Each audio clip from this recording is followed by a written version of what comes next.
अयोध्या की कहानी सिर्फ ईंट पत्थर की कहानी नहीं है, ये कहानी है आस्था की, सत्ता की और डेमोक्रेसी की उन नाजुक लकीरों की। 6 दिसंबर 1992 उस फेटफुल संडे को जर्नलिस्ट ने कुछ ऐसे ही मंजर में रिपोर्ट किया था।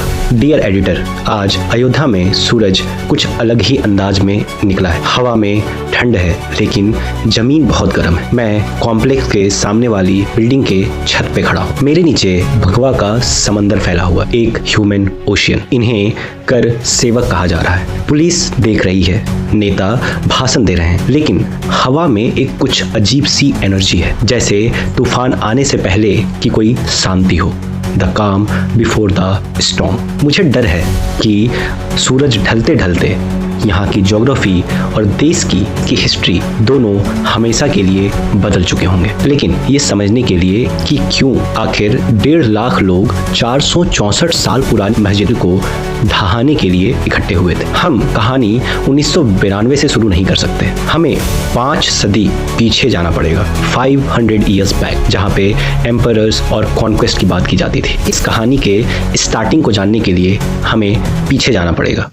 साल था 1528। हिस्टोरियंस और इंस्क्रिप्शंस के मुताबिक मुगल एम्परर बाबर के जनरल मीर बाकी ने वहां पे एक मस्जिद बनाई थी। Archaeological survey of India ASI ने 2003 में जो आर्कियोलॉजिकल एक्सकेवेशंस किए, वहां से उन्हें एक मैसिव स्ट्रक्चर मिलता है उस मस्जिद के नीचे, जो नॉन इस्लामिक था। कई सालों तक ये जगह एक पैराडॉक्स बनी रही, जैसे कि कुणाल किशोर की बुक अयोध्या द रिविजिटेड में ये लिखा हुआ है कि ब्रिटिशर्स ने वहां पे एक रेलिंग बना दी थी। अंदर मुस्लिम नमाज पढ़ते थे और बाहर भक्त पूजा करते थे। ये एक टिंडर बॉक्स की तरह था। एक चिंगारी पूरी आग लगा सकती थी, और वो चिंगारी किसी पॉलिटिशियंस या किसी लीडर ने नहीं लगाई। वो आई रात के अंधेरे में। डेट थी 22-23 दिसंबर 1949। Investigative book Ayodhya the dark night के ऑथर्स धीरेन्द्र के झा एंड कृष्ण झा ने पूरे डिटेल्स दी हैं इसके बारे में। रात के सन्नाटे में मस्जिद के मेन डोम के नीचे रामलला की